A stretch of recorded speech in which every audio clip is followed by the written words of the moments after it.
Hi friends, மாயா சீனு சீரியல்லேருந்து சூப்பரான promo வந்திருக்கு. நம்ம அதை பற்றி தான் இந்த வீடியோக்குள்ளே நம்ம பார்க்க போகிறோம். வாங்க நம்ம வீடியோக்குள்ளே போகலாம். மாயா ஜானகி வீட்டுக்கு வராங்க. அப்புறம் அம்மனி பாட்டி வந்து கேட்டுட்டு இருக்கிறாங்க. என்ன ஜானகி நீங்கள் மட்டும் வந்திருக்கிறீங்க, அங்கே என்ன ஆச்சுது, ரகுராம விடலையா அப்படின்னு சொல்லி கேட்டுட்டு இருக்கவும், ரகுராம சீனுமா அந்த மாதிரிக்கு பண்ணியிருக்கவே மாட்டாங்க. சொல்ல போனாக்கி சாரு எதுக்காக இந்த மாதிரிக்கு ஒரு தப்பான முடிவு எடுத்தான்னு ஒன்றுமே புரிய மாட்டேங்குது. என்னென்னமோ இந்த வீட்டில் நடந்து போச்சுது. சாருக்கு ஒரு நல்ல வாழ்க்கை கிடைக்கணும்னு சொல்லி தானே ரகுராம் வந்து இந்த கல்யாணத்துக்கே ஏற்பாடு பண்ணுனா. ஆனால் என்ன நடக்குதுன்னே தெரிய மாட்டேங்குது. கடவுளே, ஏன்பா என் குடும்பத்துக்கு இந்த மாதிரிக்கு அடுத்தடுத்து சோதனைகளை கொடுத்துட்ருக்கு அப்படின்னு சொல்லிட்டு ரமணி பாட்டி வந்து அழுதுகிட்டு இருக்கவும், அப்போ வந்து பார்வதி சொல்லிட்டு இருக்கிறாங்க, எங்கள் அக்கா பொண்ணுக்கு ஒரு நல்ல வாழ்க்கை அமைச்சு கொடுப்பாருன்னு தான் நான் நினச்சிட்டு இருந்தேன். ஆனால் கடைசியில் இந்த குடும்பமே சேர்ந்து எங்கள் அக்கா பொண்ணோட வாழ்க்கையை நாசம் பண்ணிட்டீங்களே, அவள் கதையை முடிச்சிட்டிங்களே, இதெல்லாம் வந்து இந்த பாவம்லாம் உங்களை தான் போய் சேரும் அப்படின்னு சொல்லிட்டு பார்வதி வந்து அழுதுகிட்டு இருக்கவும், அப்போ உடனே ஜானகி வந்து சொல்கிறாங்க, பார்வதி அப்படி மட்டும் நீ சொல்லிடாத. இப்போ கூட அவர் ஸ்டேஷனில் இருந்துக்கிட்டு அவர் சாரு பற்றி நினச்சி தான் அவர் கவலைப்படுறாரே தவிர அவர் வந்து அதாவது அரெஸ்ட் பண்ணி போயிட்டாங்கன்னு சொல்லிட்டு அவர் கவலைப்படவே இல்லை. சாரு நம்மளை தானே அழைச்சிட்டு வந்தோம், அவளுக்கு ஒரு நல்ல வாழ்க்கை நம்ம அமைச்சு கொடுக்கணும்னு சொல்லி தானே நினச்சோம். ஆனால் சாருக்கு இந்த மாதிரிக்கு ஒரு நிலைமை ஆகிப்போச்சுன்னு சொல்லிக்கிட்டு அங்கே கூட அவர் சாரு பற்றி தான் நினச்சி அவர் கவலைப்பட்டு இருக்காரு. அதனால நீ எப்படிலாம் நீ சொல்லிடாத. அதே மாதிரிக்கு சீனுவை பற்றி உனக்கு தெரியாதா, அவன் அப்படிலாம் தப்பு பண்ணக்கூடிய ஆளா அப்படின்னு சொல்லி கேட்டுட்டு இருக்கவும், அப்போ பார்வதி சொல்கிறாங்க, என்னென்னாலும் பேசிக்கிடுங்க, ஆனால் கடைசியில் நாங்கள் தானே வந்து ஒருத்தங்களை இழந்து தவிச்சிக்கிட்டு இருக்கிறோம். எங்கள் வீட்டில் உள்ள எங்கள் பொண்ணு தானே நாங்கள் இழந்து தவிச்சிட்டு இருக்கிறோம் அப்படின்னு சொல்லிக்கிட்டு, அதனால அந்த தவிப்பு எங்களுக்கு தான் தெரியும் அப்படின்னு சொல்லி பார்வதி வந்து திட்டிக்கிட்டு இருக்கும்போது, அப்போ ஜானகி நேராக பூஜை ரூமுக்கிட்டு போகிறாங்க. சாமி கிட்ட நின்று அவங்க அழுதுகிட்டு இருக்கிறாங்க. கடவுளே, எதுக்காக என் குடும்பத்துக்கு மட்டும் ஏதாவது ஒரு பிரச்சனையோ ஒரு ரூபத்தில் வந்துக்கிட்டே இருக்குது, இல்லைன்னா அந்த புவனேஸ்வரி வந்து ஏதாவது ஒரு பிரச்சனை கொடுத்துட்டு இருப்பா. இப்போ என்னென்னமோ நடந்துக்கிட்டு இருக்குது, என்ன நடக்குதுன்னு ஒன்றுமே புரிய மாட்டேங்குது. சாரு எதுக்காக இந்த மாதிரிக்கு ஒரு தப்பான முடிவு எடுத்துட்டா? ஏன்னா சீனுவுக்கு சாருக்கு கல்யாணம் பண்ணுறதுக்காக தானே அவர் முடிவெடுத்து சொன்னார். அப்படி இருக்கும்போது அவள் எதுக்காக தப்பான முடிவு எடுத்தா? அது மட்டும் இல்லாமல் மாயாவுக்கு இந்த மாதிரிக்கெலாம் வந்து ஒரு சோதனை நீ கொடுக்கலாமா? அவள் என்ன பாவம் பண்ணுனா? இந்த குடும்பத்தில் என்ன பிரச்சனை நடந்தாலும் சரிதான், அந்த மாயா தானே வந்து எல்லா பிரச்சனையும் தீர்த்து வைப்பா. ஆனால் இன்னைக்கு மாயாவுக்கு இப்படி ஒரு பிரச்சனை வந்துருச்சுது. என் புருஷனையும் சரி சீனுவையும் சரி எப்படியாவது நீ தான் வந்து காப்பாற்றணும் அப்படின்னு சொல்லிக்கிட்டு அவங்க கண்கலங்கி நின்று அவங்க அழுதுகிட்டு இருக்கும்போது, அப்போ மாயாவும் ரமணி பாட்டியும் வந்து ஜானகிக்கு ஆறுதல் சொல்கிறாங்க. பெரியம்மா நீங்கள் கவலைப்படாதீங்க அப்படிங்கும்போது, ஆமாண்டி இது எல்லா பிரச்சனைக்கும் காரணம் நீ தாண்டி அப்படின்னு பத்மா வழக்கம் போல் மாயா போட்டு திட்ட ஆரம்பிச்சிருந்தாங்க. உடனே மாயா வந்து சொல்லிட்டு இருக்கிறாங்க, எதுக்கத்த இப்போ கூட நீங்கள் என்ன போட்டு திட்டிகிட்டு இருக்கிறீங்க அப்படிங்கும்போது, ஆமாம் ஆரம்பத்திலேயே சீனுவுக்கும் சாருவுக்கும் கல்யாணம் நடந்திருந்துன்னா இவ்வளோ பிரச்சனைகள் வந்திருக்குமா? ஆனால் இது எல்லா பிரச்சனைக்கும் காரணம் நீ தானே வந்து சீனுவை கல்யாணம் பண்ணிக்கிட்ட, அதுக்கப்புறம் நீயாவது சந்தோஷமாக வாழ்ந்தியா? அதுவும் இல்லை, நீங்களும் பிரச்சனை பண்ணிட்டு தான் இருந்தீங்க. ஒன்னால தானே இன்னைக்கு சாருவோட வாழ்க்கையே நாசமாக போச்சுது. மட்டும் சாரு மட்டும் என் வீட்டுக்கு மருமகளாக வந்திருந்தான்னா அவங்க ரெண்டோரும் ஒரு சந்தோஷமான ஒரு வாழ்க்கையை அனுபவிச்சிருப்பாங்க. ஆனால் இது எல்லாத்தையும் தடுத்து நிறுத்துது நீ தானே. நீ என்னைக்கு இந்த வீட்டுக்குள்ளே வந்தியோ அடுத்தடுத்து ஒவ்வொரு பிரச்சனை தான். அதே மாதிரிக்கு தனாவோட வாழ்க்கையை நாசம் பண்ணு. தனாவை கார்த்திகிட்ட இருந்து காப்பாத்துறன்னு சொல்லிக்கிட்டு கதிரை வச்சு நீ தனா கழுத்தில் தாலி கட்ட வச்ச. கொஞ்ச நாள் அவங்க ரெண்டு பேரும் பிரிஞ்சிருந்தாங்க. அதுக்கப்புறம் என்னென்னமோ சொல்லி எடுத்து தனாவை இந்த வீட்டை விட்டே அனுப்பி வச்சுட்டேன். இன்னைக்கு வரைக்கும் தனா கிட்ட அண்ணன் முகம் கொடுத்து கூட பேச மாட்டேங்கிறாரு.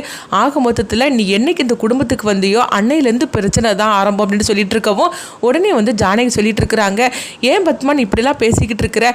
எங்க பாரு, மாயா மட்டும் நீ இந்த மாதிரிலாம் நீ பேசிட்டு இருக்காத. இந்த குடும்பத்தில் என்ன பிரச்சனை வந்தாலும் சரிதான், ஆனால் அந்த பிரச்சனையெல்லாம் தீர்த்து வைக்கிறது மாயா தான். அவளை பற்றி நீ இப்படி தப்பு தப்பாக பேசிட்டு இருக்காது அப்படிங்கும்போது, ஆமா நீ ஆரம்பத்திலேருந்தே உங்கள் தங்கச்சி பொண்ணுக்காக நீங்கள் தான் இந்த மாதிரிக்கு பறிஞ்சு பேசி தான் இந்த குடும்பத்தில் உள்ள இப்போ எல்லா சந்தோஷத்தையும் நீங்கள் அழிச்சிருக்கிறீங்க. இவளுக்காக பறிஞ்சு பேசி தான் அண்ணன் இன்னைக்கு கூட உங்ககிட்ட முகம் கொடுத்து கூட பேச மாட்டேங்கிறாரு. அவர் இப்படியா இருந்தார் உங்ககிட்ட?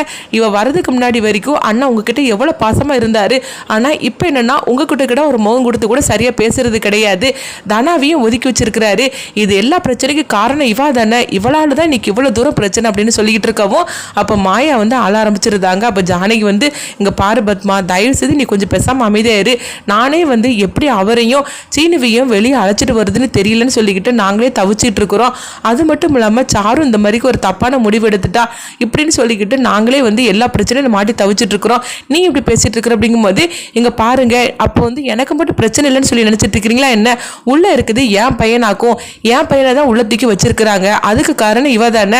சாருவுக்கு சீனுக்கு மட்டும் சொன்ன மாதிரிக்கே கல்யாணம் நடந்திருந்துன்னா இன்னைக்கு அவங்க சந்தோஷமான ஒரு வாழ்க்கையை வாழ்ந்திருப்பாங்க. ஆக மொத்தத்தில் எல்லா பிரச்சனைக்கு காரணம் இவா தான்.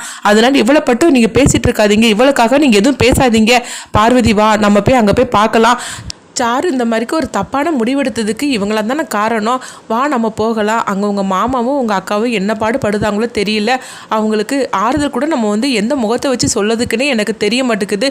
வா நம்ம போகலாம் அப்படின்னு சொல்லிட்டு பத்மா பாரதி அங்கேருந்து கிளம்புறாங்க. அடுத்து இங்கே பார்த்தோம்னா மகாலிங்கத்தையும் அவங்க ஒய்ஃபை தான் காட்டுறாங்க. அப்போ ஹாஸ்பிட்டலில் சாருவை வந்து அவங்களுக்கு இந்த செய்யக்கூடிய இதெல்லாம் வந்து செய்துட்ருக்கவும் அப்போ இவங்க 2 பேரும் வந்து அழுதுகிட்டே இருக்கும்போது அப்போ பார்க்கும்போது மகாலிங்கமும் பசுபதியும் அங்கே வராங்க. வந்ததுமே மகாலிங்கம் அழாதீங்க அப்படின்னு சொல்லிட்டு இருக்கும்போது நான் எப்படிமா அழாமல் இருக்க முடியும், எனக்கு இருந்தது ஒரே ஒரு பொண்ணு, அவளையும் இப்படி வாரி கொடுத்துட்டு நான் உட்காந்துருக்கிறேன்னு, இதுக்காகவா நான் இந்த அளவுக்கு நான் கஷ்டப்பட்டேன், என் பொண்ணுக்கு எப்படியாவது ஒரு நல்ல வாழ்க்கை அவன் நினச்ச மாதிரிக்கு அமைச்சு கொடுக்கணும்னு சொல்லி தானே நான் எல்லாமே நான் பண்ணினேன். ஆனால் கடைசியில் இன்றைக்கி என் பொண்ணே இல்லாமல் போயிட்டாள் அப்படின்னு சொல்லிக்கிட்டு மகாலிங்கம் அழுதுட்டு இருக்கும்போது அப்போ அந்த பசுபதியும் போனிஸ்வரி சொல்லிட்டு இருக்கிறாங்க. இது நாள் வரைக்கும் அந்த ரகுராம் குடும்பம் என் தங்கச்சியோட வாழ்க்கையை தான் நாசம் பண்ணினாங்க. இவங்களால தான் என் தங்கச்சி இன்னைக்கு வரைக்கும் கல்யாணம் பண்ணாமல் அவள் வாழ்க்கையே நாசமாக போச்சுது. இப்போ என்னென்னா உங்கள் பொண்ணோட வாழ்க்கையை இந்த மாதிரிக்கு பேசி எடுத்து கடைசியில் உங்கள் பொண்ணே இல்லாமல் பண்ணிட்டாங்க. இது எல்லாத்துக்கான அந்த ரகுராம் தான். அவனே சரி சீனியும் சரி சும்மா விடக்கூடாது அப்படின்னு சொல்லிட்டு இருக்கவும் உங்களுக்கு என்ன உதவினாலும் நீங்கள் சொல்லுங்கள், உங்களுக்காக நான் உதவி பண்ணுறேன் அப்படின்னு போனிஸ்வரி பசுபதி சொல்லிட்டு இருக்கவும் நீங்கள் என்ன உதவி பண்ணனாலும் சரிதாம்மா, ஆனால் என் பொண்ணு திரும்பி கிடப்பாளா அப்படின்னு சொல்லிக்கிட்டு மகாலிங்கமும் அவங்க ஒய்ஃபும் அழுதுகிட்டு இருக்கும்போது அப்போ போனிஸ்வரி வந்து மகாலிங்கத்தோட ஒய்ஃப்கிட்ட வந்து அவங்க ஆறுதல் சொல்லிட்டு இருக்கிறாங்க. அப்போ உடனே அவங்களும் வந்து அழுதுகிட்டே இருக்கிறாங்க. அழாதீங்கம்மா அப்படின்னு சொல்லிட்டு இருக்கும்போது எப்படிங்க நான் அழாமல் இருக்க முடியும், என் இருந்த ஒரே பொண்ணை நான் அப்படி தூக்கி வாரி கொடுத்துட்டேன்னு அப்படின்னு சொல்லிட்டு அந்த ரகுராம் குடும்பத்தை சும்மா விடாதீங்க, அவங்கள சும்மாவே விடக்கூடாது, சீனுவுக்கும் என் பொண்ணுக்கு கல்யாணம் பண்ணி வைக்கிறேன்னு சொல்லிட்டு ஆசை வார்த்தை சொல்லி இன்னொரு பக்கம் என்னென்னா நம்ம பொண்ணோட கதையை முடிச்சுட்டாங்களே அவங்கள சும்மா விடக்கூடாதுங்க அப்படின்னு சொல்லிட்டு இருக்கும்போது மகாலிங்கத்துக்கு கோபம் கூடுதலாகவே வருது. ஆமாம்மா நீ கவலைப்படாத, அவங்க குடும்பத்தில் உள்ள ஒருத்தரையும் நான் சும்மா விட மாட்டேன் அப்படிங்கும்போது அப்போ புவனேஸ்வரி பசுபதி சொல்லிட்டு இருக்கிறாங்க. உங்கள் 2 பேருக்கு என்ன உதவினாலும் கேளுங்க, நாங்கள் செஞ்சு கொடுக்குறோம். அந்த ரகுராமையும் சீனுவையும் மட்டும் விட்டுறக்கூடாது. அந்த சீனுவையும் வெளியே விட்டாக்கி அந்த மாயாவும் அவனும் சேர்ந்து சந்தோஷமாக வாழ ஆரம்பிச்சிருவாங்க. அதை மட்டும் நடத்திடக்கூடாது அப்படிங்கும்போது நான் விட்டுருவேன்னா என்ன அப்படின்னு சொல்லிக்கிட்டு மகாலிங்கமும் சொல்லிட்டு இருக்கிறாங்க. அடுத்து பார்த்தோம்னா புவனேஸ்வரியும் பசுபதி அங்கே இருந்துட்டு நாங்கள் கிளம்புறோம் அப்படின்ட்டு கிளம்பி போகவும் அப்போ வந்து பத்மாவும் பார்வதியும் வராங்க. வரும்போது மகாலிங்கமும் அவங்க ஒய்ஃபும் அழுதுகிட்டு இருக்கும்போது அப்போ பத்மா வந்து சொல்லிட்டு இருக்கிறாங்க, இப்படி ஒரு நிலைமை வரும்னு சொல்லி நான் நினைக்கவே இல்லை அப்படிங்கும்போது ஆமாம்மா வந்துட்டிங்களா, நீங்கள் வந்து என் பொண்ணுக்கும் உங்கள் பையனுக்கும் கல்யாணம் பண்ணி வைக்கிறேன்னு சொல்லி கடைசியில் என் பொண்ணுக்கு இந்த மாதிரிக்கு உங்கள் அண்ணன் ஒரு நிலைமை உண்டாக்கிட்டார் அப்படின்னு சொல்லிட்டு இருக்கும்போது இப்படிலாம் நடக்கும்னு சொல்லி நான் கொஞ்சம் கூட எதிர்பார்க்கவே இல்லை. எப்படியாவது சாருவை என் மருமகளும் ஆக்கணும்னு சொல்லி தானே ஆரம்பத்துலேருந்தே நான் உங்கள் கூட சேர்ந்து நான் எல்லாமே திட்டம் போட்டேன். ஆனால் கடைசியில் இப்படி நடக்கும்னு சொல்லி கொஞ்சம் கூட நான் எதிர்பார்க்கவே இல்லை அப்படின்னு சொல்லிட்டு இருக்கவும் உங்களுக்கு நான் எப்படி ஆறுதல் சொல்கிறதுக்குன்னு எனக்கே தெரியல. இன்னைக்கு பாருங்க அந்த மாயாவால் எல்லாமே இப்படி நடந்து போச்சுது. என் பையனும் உள்ளே போயிட்டா, சாருவும் இல்லாமல் ஆயிட்டா அப்படின்னு சொல்லிட்டு பத்மாவும் பார்வதி அவங்களும் சொல்லவும் அப்போ வந்து மகாலிங்க வந்து சொல்கிறாங்க, எங்கள் பாருமா அந்த ரகுராமனை சும்மா விட மாட்டேன், என் பொண்ணோட இந்த நிலைமைக்கு அந்த குடும்பமே பதில் சொல்லி ஆகணும் அப்படின்னு மகாலிங்க சொல்லிட்டு இருக்கும்போது அடுத்து பார்த்தோம்னா மாயாவுக்கு வந்து அவங்களுக்கு உடனே வந்து அவங்க நினைக்கிறாங்க ஏதோ எந்த இடத்துலயும் ஒரு தப்பு நடந்திருக்கு அப்படின்னு சொல்லிட்டு அவங்க பார்த்தோம்னா சாரு முடிஞ்ச அந்த இடத்துக்கு போகிறாங்க. அங்கே போனதுமே புவனேஸ்வரி பற்றின ஒரு ஆதாரம் கிடைக்குது.